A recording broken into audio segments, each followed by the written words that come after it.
Hey everybody, welcome back to Big Red EDC. Today we're going to be taking a quick look at the Massdrop Dew Hara Kabuto. Now I know I don't say quick look very often because I usually do carry knives, put them through a little bit of use before I review them. After my initial inspection, go over this knife, to be perfectly honest with you, I had no desire to carry it. And that's why I'm kind of doing a quick look, because I really can't go into depth on the full usability because we'll talk about that more later in my take. But as I said, this was provided by Massdrop, so we greatly appreciate them providing this knife to the pass around group. And for those of you that don't know, Massdrop is not really Massdrop anymore. It is just Drop. So something to think about when looking that up. But as I said, the Kabuto, designed by Dew Hara, produced by Massdrop, and manufactured by We Knives. See here, the Kabuto has carbon fiber scales over titanium liners. You do have this hardened steel backspacer, which is high on the knife. Normally your backspacers are either full or located lower. This one's high up on the handle.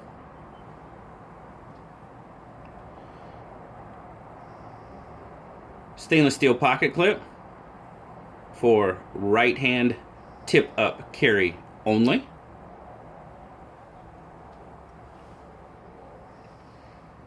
Now the Kabuto has a 4 7/8 inch handle length,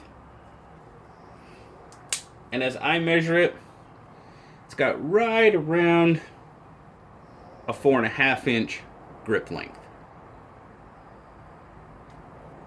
As you can see there, I've got a decent amount left over in my hand. Now the Kabuto is a manual button lock for opening and closing. Cage ceramic bearing pivot.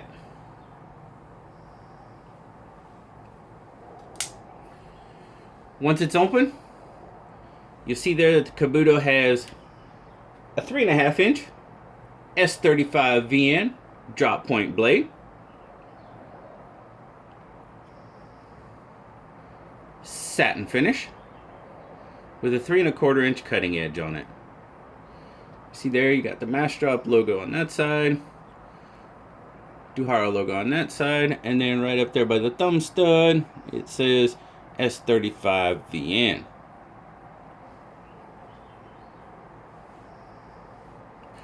Kabuto has an 8.25 inch fully open length on it.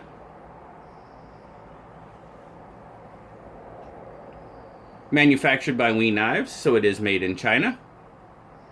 Let's get some measurements on this guy.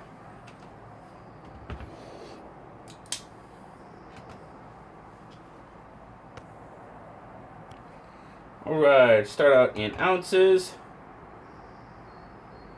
4 ounces, so not a bad weight for its size, really. 113 grams. Now this is where I usually talk about the carry, guys, and like I said, to be perfectly honest with you, it didn't get a whole lot of carry time, and I will talk more about that here in a minute, and you'll fully understand why I personally didn't carry it. So I'm gonna have to go with thickness right there. You're looking at about 3/4 inch thickness, and full width. As you can tell, it's not very wide there at the top as it sits in the pocket.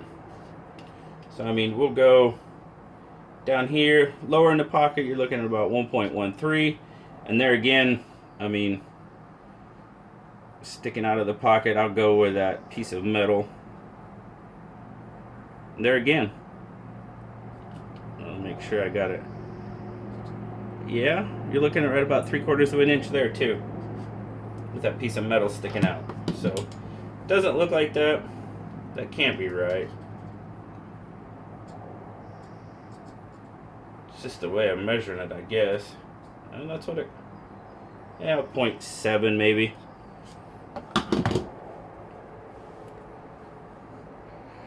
So, I'm just going to go straight to my take, guys. To me, this knife is a display piece.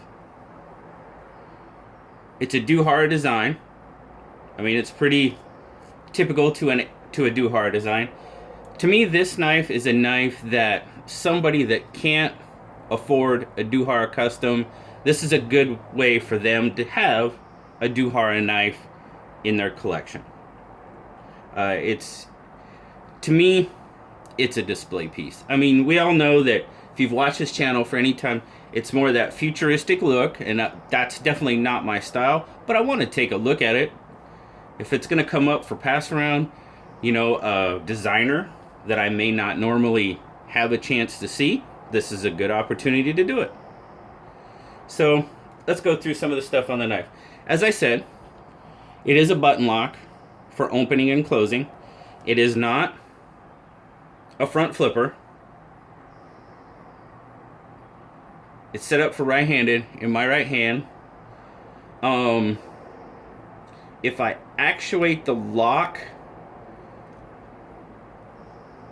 and maybe it's just because I don't know, but I have to release the blade a bit to get my finger over there to potentially to finger roll it. The thumb studs serve no purpose at all. They're there for decoration. They're not a blade stop. They're decoration.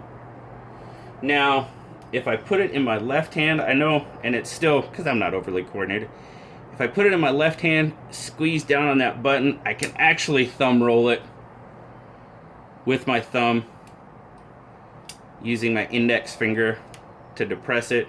There again, I don't know if it's because my hands, or maybe I'm just not overly coordinated, which I know that's the case. But, so for me, the button lock is the only way to deploy it, and that is the primary way to deploy it, as far as I can tell. Now, once you got it open, the action is extremely smooth. I mean, it's a WE knife. We build quality knives, and this is no exception. It's built very well as far as the action. I mean, generally, the overall fit and finish is done pretty well. There's no real sharp spots on the carbon fiber until you get to here when it's in your pocket. I'll talk more about that in just a minute, but we'll start at the blade. I do like the blade shape. The blade, that kind of elongated, kind of drop point. The jimping on the back of the blade. And you'll notice why I don't squeeze this knife very hard. We'll talk about that too. Sorry. The jimping on the back of the spine of the blade is done very well.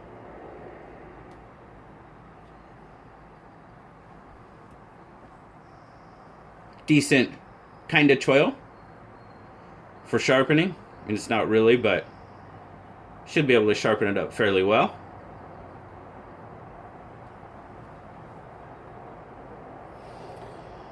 Now to the grip. And this is where we start getting into, and this is the big reason why this knife didn't get carried. Let's just go straight to that pocket clip. You see how high that pocket clip stands off of this knife? In the grip, that thing stabs me all kind of wrong. If I want to get a good solid grip on it and let go, you can see there where it's those circles in my hand where it's getting me. Now, I know the first thing you're going to say is take the pocket clip off. Okay, cool. I take those 2 screws out, and by the way, those screws, they're just uncomfortable. You take that off, and this piece, the flat piece of the pocket clip, comes off. The standoffs, I'm not 100% sure on how to get them off. This is a pass-around knife. I'm not going to tear it down. Because, well, I'm just not. But it doesn't really solve the problem in my mind with removing the pocket clip. If you tear it down, I mean, you can see here, yeah, I'm just not sure if you'd have to take, if they're like screwed in to the other standoff. I don't know, because you see you've got standoffs underneath them. So I'm not really sure how that works. But the pocket clip, yeah, the pocket clip is just all kinds of wrong for me. For me. I'll say for me. The other aspect of the pocket clip is you see how those standoffs are basically straight up and down from one another. So as you sit in the pocket, let me get my cloth out here. It's not bad in and out of pocket,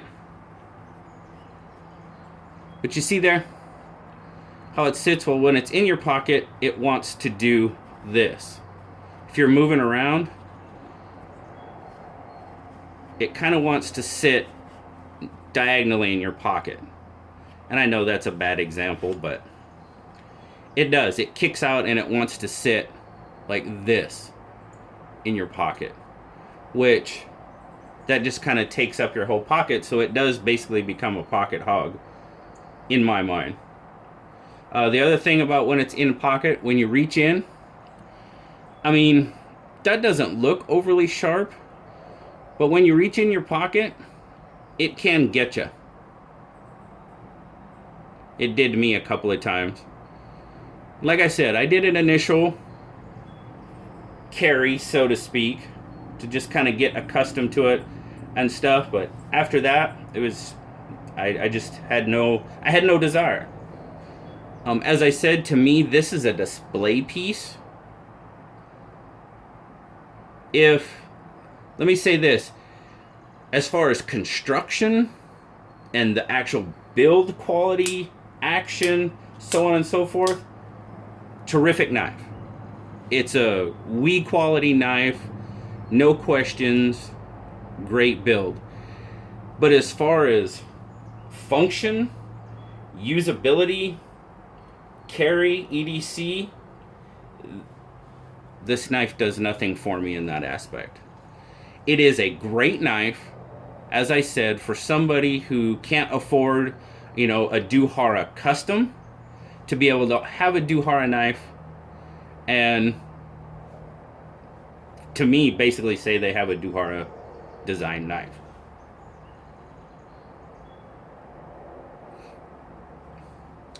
Oh yeah, this guy is a little sharp up there. It's not too bad. But yeah, I really wanted to just get a look at this knife and check it out. But as again, I want to check out new designers, and I know it's that futuristic design. That's not really me. Like the Pleroma, great. To me, that's form over function. This knife to me is definitely form over function. I mean, it's got a blade. It'll cut. That's not an issue, and it's well built. But to me, I would not carry this knife at all. That's my perspective on it. Would I buy it and sit it on a shelf? If I really wanted a Dew Hara knife to have in my collection, you betcha. Without a doubt. Great way to do that. This Blue gave it an 8 just because of manufacturing, build. I mean, you can't deny WE's quality there. But that's about where it ends for Blue and me. This knife retails for $190, the carbon fiber version. On Massdrop or Drop, they have a standard G10 version, which sells for $140. and a rosewood handle version, which looks really nice. The rosewood handle looks really nice. It sells for $160. But in the case of the Kabuto, this is definitely a form over function knife for me. And I really like using my knives. I don't have any safe queens.